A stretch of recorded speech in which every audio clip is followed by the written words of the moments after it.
जय बागेश्वर धाम, जय सीताराम। दोस्तों, तुलसी का पौधा किसी भी जगह के वास्तु दोषों को समाप्त कर देता है। प्राचीन काल से तुलसी एक औषधि के रूप में प्रयोग की जा रही है। इसके धार्मिक महत्व भी कई सारे हैं। ऐसा कहा जाता है कि जिस घर में तुलसी का पौधा होता है वह स्थान पूजनीय होता है और वहाँ किसी भी बीमारी या मृत्यु की संभावना भी कम हो जाती है। हालांकि ध्यान रखें कि घर में तुलसी लगाने के कुछ नियम भी हैं, जैसे तुलसी के पौधे के आसपास आप पूर्ण स्वच्छता और शुद्धता बनाए रखें। रविवार छोड़कर बाकी सभी दिनों में तुलसी जी को जल चढ़ा सकते हैं और ऐसा करने से आपके परिवार के सदस्यों की आयु लंबी होती है और माँ लक्ष्मी की कृपा भी बनी रहती है। दोस्तों, तुलसी के पत्तों को चबाकर नहीं खाना चाहिए तथा कुछ दिनों में तुलसी के पत्ते तोड़ने भी नहीं चाहिए, जैसे रविवार, एकादशी और सूर्य या चंद्र ग्रहण के समय। क्या एकादशी को तुलसी जी की पूजा करनी चाहिए? दोस्तों, एकादशी की तिथि को भगवान शिव की पूजा के लिए सर्वश्रेष्ठ माना जाता है। एक वर्ष में 24 एकादशी की तिथियां पड़ती हैं और इसमें से सबसे फलदायी निर्जला एकादशी मानी जाती है। इस दिन लोग निर्जला व्रत रखते हैं और तुलसी जी की पूजा अवश्य करते हैं, लेकिन बिना उनका पत्ता तोड़े और बिना उन पर जल चढ़ाए। ऐसा करने वालों को मोक्ष की प्राप्ति होती है। माँ तुलसी लक्ष्मी माता का ही प्रतीक है और उनकी पूजा करने से लक्ष्मी माँ भी प्रसन्न होती हैं और घर में सभी देवी देवताओं का वास होता है। तुलसी जी को जल कब नहीं चढ़ाना चाहिए? प्राचीन समय से हिंदू धर्म में घर के अंदर तुलसी का पौधा लगाने और उस पर हर दिन जल चढ़ाने की परंपरा चली आ रही है। स्नान आदि के शुद्ध होने के बाद आप तुलसी जी को जल चढ़ा दें, परंतु इसके साथ ही आप कुछ बातों का विशेष ध्यान जरूर रखें, जैसे तुलसी के पौधे को रविवार और एकादशी के दिन जल नहीं चढ़ाना चाहिए। बाकी दिनों में तुलसी के पौधे को गरीबों को दान करने के बाद सही मात्रा में ही जल चढ़ाना चाहिए।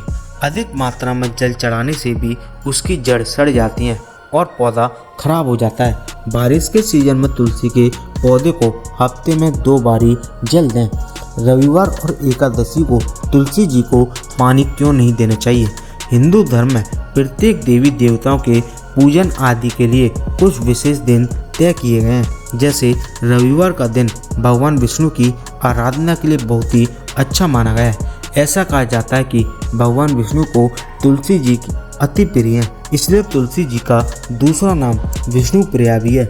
रविवार के दिन तुलसी जी श्री विष्णु भगवान के लिए व्रत रखती है और यदि उस दिन उन्हें जल अर्पित किया जाए या उनके पत्ते तोड़े जाएं, तो उनका व्रत भंग होता है, जो कि गलत होता है। इसलिए रविवार के दिन तुलसी जी के पत्तों को तोड़ना और उन्हें जल अर्पित करना बहुत गलत होता है। आप ऐसा बिल्कुल ना करें। अगर बात करें दोस्तों, तुलसी के पौधे के पास 5 कौन सी चीज़ें नहीं रखनी चाहिए? दोस्तों, आगे बढ़ने से पहले आप सभी से रिक्वेस्ट है कि आप नीचे कमेंट बॉक्स में सच्चे मन से जय माता दी जरूर लिखते हैं, जिससे कि आपकी हर मनोकामना जल्दी पूरी हो। साथ ही वीडियो को लाइक जरूर कर दें। दोस्तों, ऐसी मान्यता है कि कुछ चीज़ें तुलसी जी के आसपास बिल्कुल नहीं रखनी चाहिए।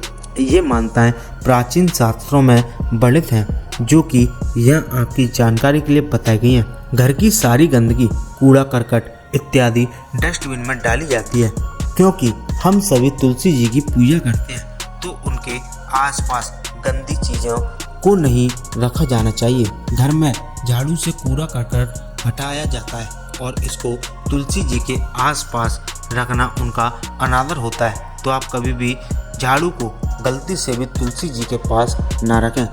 जूते पैरों में पहने जाते हैं और पैरों में पहनी जाने वाली चीज़ों को ऐसी जगह नहीं रखना चाहिए जहां पवित्रता रखते हैं और पूजा की जाती है।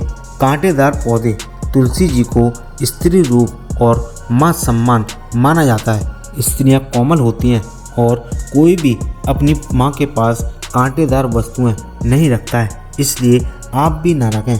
शंकर जी को तुलसी का पत्ता नहीं चढ़ाया जाता, क्योंकि शास्त्रों में वर्णित एक कथा के अनुसार वह वर्जित है, परंतु कुछ लोग अज्ञानतावश के कारण शिवलिंग को तुलसी के पौधे पर रख देते हैं। वैसे भी शिवलिंग को पूजा कमरे के अलावा कहीं और रखा नहीं जाना चाहिए, इसलिए आप भी ना रखें। जैसा कि हम सभी जानते हैं कि हिंदू धर्म की मान्यताएं शास्त्र और वैज्ञानिक आधारों पर तत्पश्चात ऋषि मुनियों द्वारा बनाई गई हैं। तुलसी जी की पूजा भी ऐसी ही एक प्राचीन मान्यता के आधार पर की जाती है।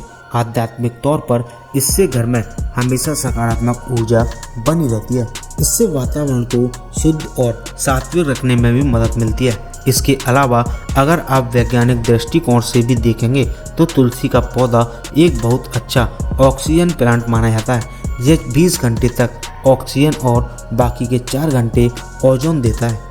यह पौधा नवजात ऑक्सीजन भी बनाता है जो वातावरण से कार्बन मोनोऑक्साइड, कार्बन डाइऑक्साइड और सल्फर डाइऑक्साइड जैसी जहरीली गैसों को भी अवशोषित करके हटाता है। इन्हीं कारणों से यह ऑक्सीजन देने के साथ साथ एक अच्छा एयर प्यूरिफाई प्लांट भी माना जाता है। तो दोस्तों, ये था मेरा आज का वीडियो। उम्मीद करता हूँ आपको वीडियो पसंद आया होगा। तो आप इस वीडियो को ज़्यादा से ज़्यादा शेयर करें, वीडियो को लाइक करें और नीचे कमेंट बॉक्स में सच्चे मन से जय माता दी जरूर लिखते हैं, जिससे कि आपकी हर मनोकामना जल्दी पूरी हो।